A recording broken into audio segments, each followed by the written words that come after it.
नमस्कार, मेरा नाम पंकज जाखड़ है और आज हम कंक्रीट टेक्नोलॉजी सब्जेक्ट सी 207 के सेकंड यूनिट एग्रीगेट के बारे में स्टार्ट करेंगे। ये सीरीज का पहला लेक्चर है। तो एग्रीगेट के बारे में हम पढ़ते हैं तो कंक्रीट के बारे में सबसे पहले कंक्रीट की डेफिनेशन देखते हैं। कंक्रीट टेक्नोलॉजी सब्जेक्ट का नाम है तो परिभाषा आनी चाहिए। तो कंक्रीट एक कंपोजिट मटेरियल है जिसमें फाइन और कोर्स एग्रीगेट होता है और यह कोर्स और फाइन एग्रीगेट बांधा हुआ होता है सीमेंट के द्वारा और यह समय के साथ ये ठोस होता रहता है। या वापस हिंदी में देखें तो कंक्रीट एक समग्र सामग्री कंपोज मटेरियल है जिसमें महीन रोड़ी और मोटी रोड़ी कोर्स और फाइन एग्रीगेट जो गिट्टी होती है वो दो प्रकार की होती है, हम आगे पढ़ेंगे। कोर्स और फाइन एग्रीगेट ये होते हैं और इनको बंधक द्वारा या कोई भी binding material cement lime concrete में सीमेंट होती है, सीमेंट के द्वारा बांध दिया जाता है और समय के साथ ये स्टार्टिंग में धीरे धीरे हार्ड होती जाती है। इनिशियली सॉफ्ट होती है, हार्ड होती है, इसे कंक्रीट बोलते हैं। अगर कंपोजिशन देखें तो इसमें फाइन एग्रीगेट होता है, गिट्टी हो गया, या होता है महीन गिट्टी, कोर्स एग्रीगेट मोटी गिट्टी, फाइन एग्रीगेट को हम बजरी भी बोलते हैं आम भाषा में और कोर्स एग्रीगेट को गिट्टी बोलते हैं। और फिर इसके बाद आता है एडमिक्सचर, कुछ केमिकल मिलाते हैं हम जिससे उसके गुणधर्म परिवर्तित हो। पानी जल तो होता ही है, वायु कुछ वायु हमेशा रह जाती है, सीमेंट होती है। इसके अलावा कुछ केमिकल्स और होते हैं, सॉलिड केमिकल नहीं होके वो सीमेंट की प्रॉपर्टी चेंज करने के लिए कुछ एससीएम होते हैं, ठीक है, तो वो भी यूज होता है। अगर कंपोजिशन का हम दूसरा फॉर्मूला देखें तो लगभग कोर्स एग्रीगेट या ग्रेवल 40% होता है, सैंड होता है 25% और फिर इसके बाद 20% पानी, 10% सीमेंट और 5% ये वायु रहती है। तो ये कंक्रीट का लगभग कच्चा एक रॉ कंपोजिशन है और इसमें हम जैसे जैसे क्वालिटी चेंज होती जाएगी उसमें ये चेंज होते जाएंगे इंग्रेडिएंट। एग्रीगेट की बात आती है क्योंकि चैप्टर का नाम एग्रीगेट है तो हम इसके बारे में पढ़ेंगे। तो डेफिनेशन क्या है, एग्रीगेट या आम भाषा में से रोड़ी बोलते हैं। ये एक इनर्ट मटेरियल होता है, मतलब क्या होता है, निष्क्रिय होता है, केमिकल ये किसी से रिएक्ट नहीं करता जो इसके कांटेक्ट में आ रहा है। इसके कांटेक्ट में क्या क्या आ रहा है, एयर आ रही है, सीमेंट आ रही है, पानी आ रहा है और एडमिक्सचर आ रहे हैं और कोई स्ट्रेंथ वाले थोड़े बहुत और पदार्थ हो सकते हैं, उनके साथ ये कोई रिएक्ट नहीं करता है, ठीक है। और इसका एक कंक्रीट में फिक्स रेशियो होता है, अनुपात निश्चित होता है, ठीक है। अगर मान लो रिएक्शन करना चालू हो जाए तो क्या हो जाएगा, तो एक बहुत बड़ी प्रॉब्लम हो जाएगी। मान लीजिए कोई ऐसा हमने केमिकल सल्फर है, सल्फर हमने देखा है, सल्फर वैसे तो बहुत रासायनिकली पानी के साथ बहुत ही सक्रिय निष्क्रिय नहीं है, तो सल्फर एग्रीगेट में ज्यादा है तो क्या होगा, रासायनिक अभिक्रिया चालू हो जाएगी और हमारे लिए प्रॉब्लम हो सकती है।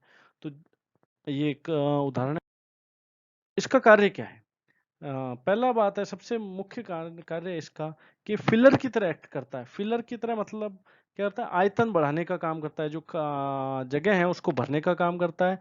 और इसका यूज इसलिए भी किया जाता है ताकि कंक्रीट की स्ट्रेंथ, ड्यूरेबिलिटी, हार्डनेस ये बढ़े, सामर्थ्य, दृढ़ता और टिकाऊपन बढ़े, ठीक है। नॉर्मली अगर अपन प्योर कंक्रीट, प्योर सीमेंट की कंक्रीट बनाते हैं उसमें ये एग्रीगेट नहीं डालेंगे तो क्या होगा, वो मजबूत तो हो सकती है परंतु ड्यूरेबल नहीं होगी, वो टिकाऊ नहीं होगी, उसमें क्रैक्स के ज्यादा चांस रहते हैं और महंगी बहुत पड़ेगी, तीनों चीजें। तो एक बैलेंस बनाने के लिए हम क्या करते हैं, बीच में ये क्या कर रहे हैं, हम फिलर की तरह यूज कर रहे हैं, ठीक है। जैसे हम क्या करते हैं, दही के अंदर क्या मिलाते हैं, छाछ मिला, छाछ में दही में पानी मिला के छाछ बनाते हैं। तो यहाँ पानी क्या कर रहा है, दही में पानी मिला है तो पानी एक फिलर की तरह एक्ट कर रहा है जो उसका वॉल्यूम बढ़ा रहा है खाली, और हमें वॉल्यूम बढ़ानी है, ठीक है। और इसके अलावा कोई भी केमिकल रिएक्शन नहीं हो, दही के साथ उसका कोई रिएक्शन नहीं है, ठीक है। और इसके अलावा उसका क्या होता है, कॉन्क्रीट जो दही है उसका क्या होता है, गाढ़ापन है वो कम कर देता है। तो ये एक फिलर, एक डे टू डे लैंग्वेज में फिलर हो गया और यहाँ कंक्रीट में हमारे फिलर का उपयोग अलग है, ये हमने देखा, ठीक है। इसके कुछ गुणधर्म होने चाहिए, एग्रीगेट है उसके कुछ प्रॉपर्टीज होनी चाहिए जो इंपॉर्टेंट है। अगर ये प्रॉपर्टी डिजायर्ड या नहीं है तो हमारे लिए बहुत बड़ी प्रॉब्लम हो सकती है। पहला हमने देखा, रासायनिक रूप से निष्क्रिय होना चाहिए, केमिकली इनर्ट होना चाहिए। ऐसा नहीं हो कि केमिकली पानी आ रहा है, कुछ भी आ रहा है, या उसके साथ रिएक्शन करके कुछ और नया प्रोडक्ट बना दे या हमारी स्ट्रेंथ कम कर दे, या उसके अंदर कंक्रीट के अंदर हमारे जो है बहुत ही बड़ी प्रॉब्लम होती है एग्रीगेट के साथ। कई बार क्या होता है, कंक्रीट के अंदर हम क्या बोलते हैं, आरसीसी में स्टील डालते हैं, स्टील आयरन के साथ रिएक्ट करने के उसको रस्टिंग चालू कर देता है। तो ये भी एक बहुत, उसका भी ध्यान रखना पड़ता है। इसके अलावा ये कंक्रीट को इतना ठोस बनाता है कि घर्षण या फ्रिक्शन के कारण जो उस पर खरोंचे आ रही है या जो भी प्रतिरोध आ रहे हैं, रिएक्शंस हो रहे हैं, फ्रिक्शन के ऊपर टायर चल रहे हैं, आदमी चल रहे हैं, कोई भी लोड आ रहा है, उनको सहन कर सके। ठीक है, ऐसा नहीं हो कि एग्रीगेट, ऐसा नहीं हो कि हमने जैसे प्लास्टिक का बना दिया तो लोड आते ही क्या वो टूट जाए, रिएक्शन तो नहीं हो रहा है पर लोड आते ही टूट जाए, ऐसा भी नहीं होना चाहिए। या ऐसे सॉफ्ट मटेरियल का भी नहीं होना चाहिए जिसपे खरोंचे आराम से आ सके, जो स्क्रैचिंग रेजिस्टेंट ना हो। इसके अलावा इतना कठोर होना चाहिए कि इसके ऊपर जो वाइब्रेशन लोड भी आएंगे हमारे, कई बार वाइब्रेशन इम्पैक्ट लोडिंग आती है, संघात और कंपन होता है, ये भी नॉर्मली हमारे स्ट्रक्चर में आते रहते हैं, तो इनको भी सहन कर सके। जैसे ग्लास है, कांच इम्पैक्ट, संघात, इम्पैक्ट और वाइब्रेटरी लोड को सहन नहीं कर सकता। कंप्रेसिव स्ट्रेंथ बहुत अच्छी होती है उसकी, टेंसाइल स्ट्रेंथ भी अच्छी होती है, परंतु वाइब्रेशन और इम्पैक्ट लोड है, इनको ये सहन नहीं कर सकता। तो एग्रीगेट कांच का नहीं हो सकता, इसका मतलब ये है। ठीक है, और इसके अलावा जो दाब और तनाव आ रहे हैं उनको मतलब को सहन करने वाला होना ही चाहिए। ऐसा नहीं है सिर्फ किसी भी एक प्रॉपर्टी, इनमें से एक भी प्रॉपर्टी बहुत कम नहीं होनी चाहिए। ठीक है, जो हमारी डिजायर रेंज है उसमें होनी चाहिए, अगर नहीं कर पाएंगे। इसके अलावा इसमें क्या होता है कि इसमें अशुद्धियां कम से कम होनी चाहिए, ऐसी चीजें नहीं होनी चाहिए जो हमारे कंक्रीट की प्रॉपर्टीज को जो है एडवर्सली अफेक्ट कर रहा है, मतलब जो गुणधर्म है उसमें विपरीत प्रभाव डाले। जैसे अशुद्धि क्या हो सकती है, पेड़ हो सकते हैं, पेड़ के ऑर्गेनिक कंपोनेंट हो सकते हैं, या चिकनी मिट्टी हो सकती है, या और भी कोई चीजें हो सकती है अशुद्धियां जो हमें नहीं चाहिए, जिनकी तो अशुद्धियां कम से कम होनी चाहिए, क्योंकि कोई भी चीज 100% प्योर नहीं होती है कभी भी, ये हमें पता होना चाहिए नेचुरली। ठीक है, तो हम क्या करते हैं, अशुद्धियों को लिमिट में रखते हैं। अशुद्धियां क्या 2% से ज्यादा नहीं चाहिए, 3% से ज्यादा नहीं चाहिए, एक रेंज होती है हमारी, उस रेंज में रखने की कोशिश करते हैं। इसके अलावा आसानी से प्रयोग लिए जाने लायक होना चाहिए। इसको मतलब क्या कंक्रीट में आगे वर्केबिलिटी देखें ना, इजी टू वर्केबल होना चाहिए। और सबसे बड़ा गुणधर्म है जो इसमें नहीं लिख रहा, वो है कि चीप होना चाहिए, सस्ता होना चाहिए। कोई कहते साहब ये सारे गुणधर्म तो हीरे में, आप हीरे को एग्रीगेट बना लो, तो वो नहीं बना सकते हम, क्यों, कॉस्ट इफेक्टिव नहीं है। तो बेसिकली कंक्रीट टेक्नोलॉजी पढ़ने का एक मेन एम हमारा ये कि हम कॉस्ट इफेक्टिव स्ट्रक्चर बनाए, जिसमें मिनिमम कॉस्ट में मैक्सिमम आउटपुट है या मैक्सिमम स्ट्रेंथ है, ये हम देखने की कोशिश करते हैं। तो ये हमारा एक मेन एम है। ठीक है, एग्रीगेट का क्लासिफिकेशन या वर्गीकरण। पहला पहला जो एग्रीगेट क्लासिफिकेशन होता है, वर्गीकरण होता है, वो होता है ऑन बेसिस ऑफ साइज, उसके आकार के बेसिस पे वर्गीकरण करते हैं, आकार क्या है। तो सब दो तरह के एग्रीगेट होता है, फाइन एग्रीगेट जिसे बोलते हैं, महीन गिट्टी, या इसको आम भाषा में क्या बोलते हैं, बजरी। ठीक है, इसकी साइज कहते हैं 4.75 mm से कम होती है। ठीक है, और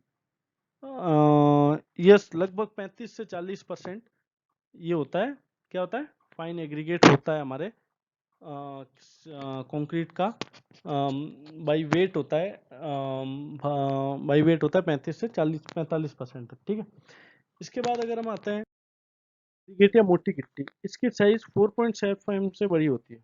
4.75 mm से बड़ी होगी तो मतलब कितनी, 500 mm तक हो सकती है, नहीं, नॉर्मली इसकी रेंज 9.5 टू 37.5 mm के बीच होती है। और जनरली आप देखोगे तो क्या होता है, इसकी साइज दो होती है, हमारे यहाँ यूज करते हैं, दो तरह की मोटी गिट्टी आती है, 10 mm और 20 mm। ठीक है, यही होती है।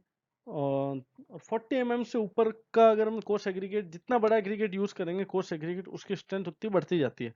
पर ये देखा गया है कि 40 mm से बड़ा अगर साइज का एग्रीगेट लेते हैं तो स्ट्रेंथ में कोई खास इंप्रूवमेंट नहीं आता, और जितना बड़ा एग्रीगेट होगा उसको हैंडल करना इतना ही मुश्किल होता है। इसलिए हमने रेंज रखी है 40 के नियर बाई 37.5 mm के बीच होता है, इससे बड़ा होता है तो हम कंक्रीट में नॉर्मली जनरली यूज नहीं करते हैं 40 mm। इनफैक्ट 40 mm भी आप बहुत ही कम जगह यूज होता है आजकल। ठीक है, रेलवे या कुछ स्पेशल जगह WBM और वहां होता है, उसके अलावा ये यूज नहीं होता। ये देखेंगे फोटो देख सकते हैं, फाइन एग्रीगेट और कोर्स एग्रीगेट। फाइन एग्रीगेट जिसको बजरी बोलते हैं, कोर्स एग्रीगेट मोटी गिट्टी। ये 10 और 20 mm दो शेप में मार्केट में रेडीली अवेलेबल है, और अगर हम अलग अलग साइज चाहें तो हम ये बनवा सकते हैं, कोई बड़ा इश्यू नहीं है, बहुत बड़ा। ऑन बेसिस ऑफ ओरिजिन, उद्गम के स्थान आधार पर भी इसका वर्गीकरण कर सकते हैं। मतलब इसका उद्गम कैसे, पहला पहला है कि ये नेचुरल हो सकते हैं, प्राकृतिक हो सकते हैं। इसमें कोर्स और फाइन एग्रीगेट दोनों होते हैं, ठीक है। बजरी और मोटी गिट्टी दोनों होती है। नेचुरली कहाँ होता है, अलग अलग जगह अलग अलग नेचुरल सोर्स हैं। जैसे अगर अपन कोटा या जयपुर साइड में जाते हैं तो वहाँ फाइन एग्रीगेट के सोर्स क्या है, फाइन एग्रीगेट नदियां हैं, नदियों के साथ बहने आने वाली बजरी है, उस पर आजकल बैन लगा, रिवर एंड पे वैसे तो बैन है पर सोर्स एक है। उत्तराखंड में जाते हैं तो गंगा है, ठीक है। जोधपुर साइड में आते हैं तो यहाँ नदियां कम है, तो यहाँ क्या खदानें होती है, खदानें होती है, तो वहां से फाइन एग्रीगेट और फाइन एग्रीगेट निकलता है, मोस्टली कोर्स एग्रीगेट नहीं निकलता है। नदियों में, नदियों के किनारे जो पहाड़ों से नदियां निकल रही है उनमें कोर्स एग्रीगेट और फाइन एग्रीगेट दोनों हमें मिल जाएंगे। इसके अलावा समुद्र के किनारे भी बजरी होती है, खारी बजरी होती है, वो थोड़ी अलग होती है, उसको वॉश करना पड़ता है हमें यूज करने से पहले, ठीक है। बाई प्रोडक्ट या उतो उपोत्पाद, ठीक है। बाई प्रोडक्ट बेसिकली क्या है, कुछ इंडस्ट्री होती है, कई बार उनका वेस्ट होता है, उसको हम यूज करते हैं एज एग्रीगेट। तो इसके दो फायदे हैं, पहला तो क्या है हमारे एनवायरनमेंट में वेस्ट कम है, और दूसरा क्या है कि हमें वेस्ट डिस्पोजल की कीमत बच गई। अगर हम उसे दूसरे तरीके से डिस्पोज करते हैं तो कहीं ना कहीं उस पर प्रोसेस करते ये करते तो ये एक बहुत ही महंगा प्रोसेस हो जाता, तो उसकी कीमत बच गई। दूसरा हमें क्या हो गया, एनवायरनमेंट पॉल्यूट होने से बच गया, तो ये हो सकता है। इसका उदाहरण फ्लाई ऐश जो होती है, थर्मल पावर प्लांट, ताप विद्युत गृह होती है, उसको हम सीमेंट के अंदर मिलाते हैं, और तो उसको कई बार सीमेंट के अंदर नहीं मिला के अगर ओपीसी है तो सीमेंट के अंदर मिला, पीपीसी के अंदर उसको फाइन एग्रीगेट या बजरी के साथ मिलाया जाता है, ठीक है। तो वो एक एग्जांपल हो गया। इसके अलावा स्लैग होता है। स्लैग क्या होता है, जो आयरन स्टील इंडस्ट्री होती है, इस्पात की भट्टी होती है, उसमें जो वेस्ट प्रोडक्ट निकलता है तो उसमें कुछ आयरन कंटेंट होता है, तो टुकड़ों में होता है, छोटे छोटे हमारे गुड़ के टुकड़े होते हैं, इतना इतना होता है, तो उसको हम तोड़ के स्लैग को कोर्स एग्रीगेट में यूज कर सकते हैं। तो इसका वही दो फायदे हैं, पहला तो हमारी एनवायरनमेंट पोल्यूशन से बच गया, दूसरी हमारी कीमत बच गई, उसको हम डिस्पोज करते कहीं पर भी ले जाते, स्टोर करते, या कोई भी उसको ट्रीटमेंट, केमिकल ट्रीटमेंट देते तो उसके पैसे लगते हैं हमारे पास, तो वो हम सबने बच। तीसरा आता है प्रोसेस्ड या संसाधित, ये सबसे ज्यादा कॉमन यूज होता है, और ये सबसे ज्यादा कॉमनली इस संसाध इसमें क्या होता है, हम कोई भी मटेरियल होता है उसको प्रोसेस करते हैं, नेचुरल मटेरियल होता है उसको प्रोसेस करके, नेचुरली आर्टिफिशियल कोई भी हो सकता है, उसको प्रोसेस करते हैं अच्छी कंक्रीट बनाने के लिए, ठीक है। इसका सबसे बड़ा स्टोन क्रशर प्लांट होता है। स्टोन क्रशर प्लांट में क्या होता है, पहाड़ होता है, पहाड़ को तोड़ के हम हमने हमें जो साइज चाहिए एग्रीगेट, उस साइज का एग्रीगेट गिट्टी तोड़ तोड़ के बनाते हैं, 10 और 20 नॉर्मली होता है, ठीक है। इसके अलावा क्या होता है, कई बार हम आजकल जो सीमेंट बजरी पे बैन आया है उसके बाद फाइन एग्रीगेट पे एम सैंड एक और कंसेप्ट आया है। एम सैंड मैकेनिकल सैंड में क्या होता है, बेस मैन्युफैक्चर्ड मैकेनिकल सैंड होता है।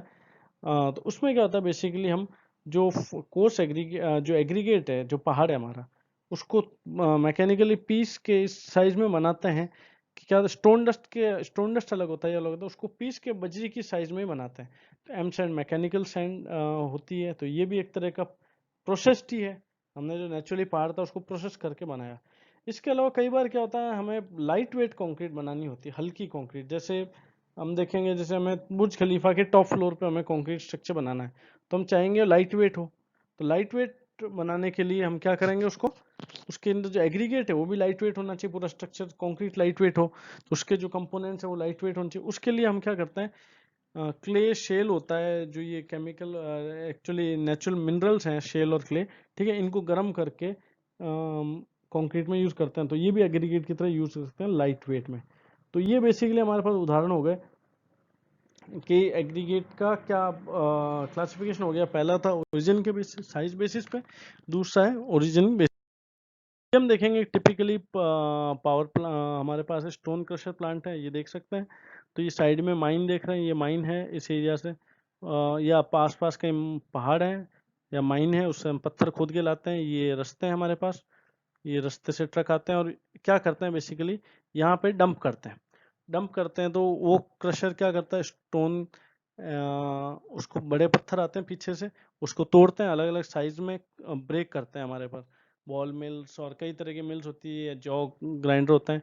उसके बाद फाइनली क्या होता है, ये छन छन के अलग अलग साइज में कट के, ये एक यहाँ गया, ये देख रहे हैं, एक यहाँ हो गया और एक यहाँ हो गया, ये तीन अलग अलग ढेरी देख रहे हैं हम, तो इसमें क्या होता है, हम बेसिकली कंपोजिशन चेंज कर सकते हैं, 10 mm का, 20 mm का, या एम सैंड जो भी हम बनाना चाहिए, सारे अलग अलग जगह पे ढेर हो जाते हैं। ये छान छान के जो सबसे बड़ा होगा 20 mm वो इधर आ जाएगा, इसमें बेल्ट कन्वेयर बेल्ट का सिस्टम होता है, जो 10 mm का होगा वो यहाँ आ जाएगा, और जो एम सैंड होगी या महीन होगी, स्टोन डस्ट होगी, दोनों ही हो सकते हैं, मोस्टली स्टोन डस्ट होती है, एम सैंड का अलग प्लांट होता है, वो यहाँ आ जाएगा। ठीक है, इसके अलावा इंटरमीडिएट साइज भी हम स्टोर कर सकते हैं। तो इससे अलावा क्या, हमें नॉर्मली हम जब सेल करते हैं तो हम क्या करते हैं, एक साथ एक ही टाइप का मटेरियल ले जाते हैं, ट्रक लाते हैं, तो आपके 10 और 20 mm दोनों नहीं आएंगे, सिर्फ 10 mm आएगा, सिर्फ 20 mm आएगा, तो डायरेक्टली हम यहाँ से जेसीबी से लोड करके वापस ये रास्ते से ले जा सकते हैं।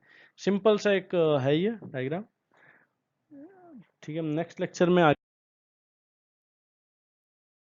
ये ईमेल आईडी है मेरा, pankajjakhar@gmail.com, इस पे मेल करके पूछ सकते हैं। Thank you.